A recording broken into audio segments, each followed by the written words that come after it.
les valeurs de droite sont solidement installées dans notre pays. Reste à organiser leur expression et leur représentation. Un peu façon puzzle, hein, elles sont un peu partout maintenant, c'est ça le problème. La situation, je l'ai dit tout à l'heure, nous avons failli disparaître, c'est vrai.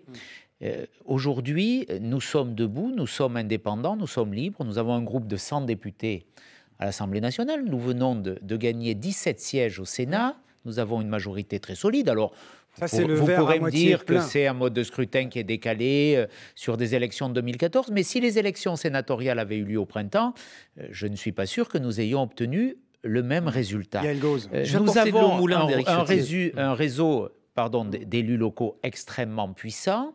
Et donc, quand vous parlez des constructifs, je dirais que c'est plutôt les constructifs aujourd'hui qui sont en train de disparaître. Exactement. Ils n'arrivent pas à créer un groupe au Sénat.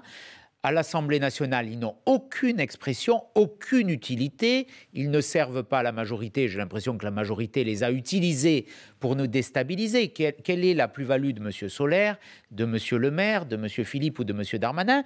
Ils ont touché aujourd'hui les dividendes de la trahison avec des postes et des places. Leur mission était de nous faire éclater. Ils n'y sont pas parvenus. Aujourd'hui, vous signez déjà leur arrêt de mort, vous. Ils n'y sont pas parvenus, ils sont ailleurs. Mais Monsieur Ciotti, si je peux me permettre, je vous en prie.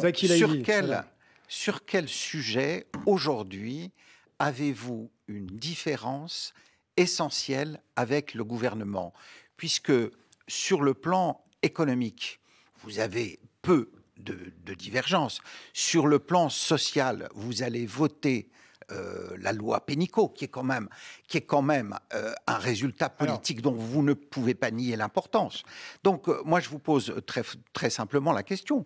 Sur quel thème avez-vous aujourd'hui un espace politique face à En Marche? Vous êtes obligé de répondre, là, Éric Ciotti. Au plan économique, vous êtes allé sur le terrain économique. Nous avons des différences. Elles sont extrêmement importantes. Le budget a été présenté aujourd'hui. La réduction des dépenses publiques est extrêmement limitée. 7 milliards d'euros dans ce budget de la part de l'État. C'est très faible. Nous nous étions engagés avec François Fillon sur 100 milliards d'euros sur le quinquennat. L'effort était plus important sur la diminution des dépenses publiques et la conséquence et l'objectif était la diminution des prélèvements obligatoires.